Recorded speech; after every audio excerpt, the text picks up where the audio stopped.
In one of Obama's more audacious moves, he's promoting the Common Core curriculum and, in fact, holding a pot of money in the race to the top program, $5 billion a year, hostage, giving it only to states that proceed with the implementation of Common Core. Common Core is essentially a curriculum that was developed by the Department of Education, even though they kind of claim it wasn't, in which they specify what every teacher in every classroom, in every grade, every day should do. They go through a very detailed description of the curriculum they should offer, the methods they should use to teach, how they should teach math, how they should teach reading. At the moment, they've only developed the standards for math and reading, but they're going to do it for all other subject areas. And some of the things they do are just absurd. For example, in reading, instead of reading books, they read instruction manuals. How do I operate this Cuisinart? How do I fill in my 1040 income tax form? How do I operate my my television set? And texts of throughout history. But no analysis, no reading of books. God knows, no classics, no Shakespeare, no nothing. And another example is that they prohibit the teaching of cursive, of script writing.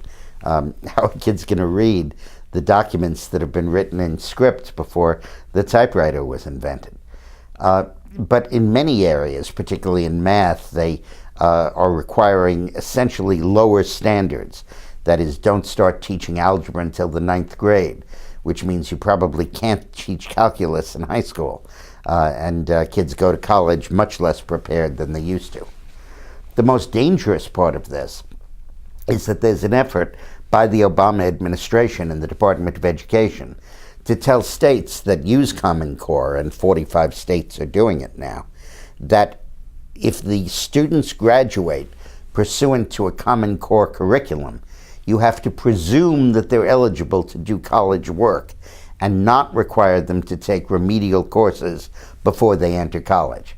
Which means we just do this social promotion bit straight through college, and we graduate people who can't read the diplomas they're getting, even if they're not in Latin. And this whole system is being imposed using the leverage of grant money by the Department of Education. Now listen, if the 10th Amendment means anything at all, it means local control over education. That's all states do, is education. They do medical care, Medicaid, but that's run by Washington. They do the state university, but that's largely autonomous. What do they do other than education? The Motor Vehicles Bureau, the prisons? And this would take that control away from not only states, but from local school boards as well. The diversity among the various school boards, that's such an important component of the United States education system. The different approaches, the experimentation. Even as we're moving toward more education choice by giving people charter schools and homeschooling and other alternatives and letting them choose the school they want within the public school system, as many states are moving toward. Now the feds are eliminating choice and adopting a one-size-fits-all curriculum called Common Core. Indiana just became the first state in the country that had adopted Common Core to withdraw from it. That happened last week.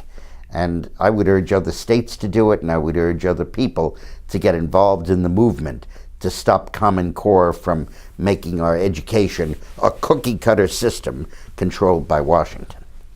Thank you.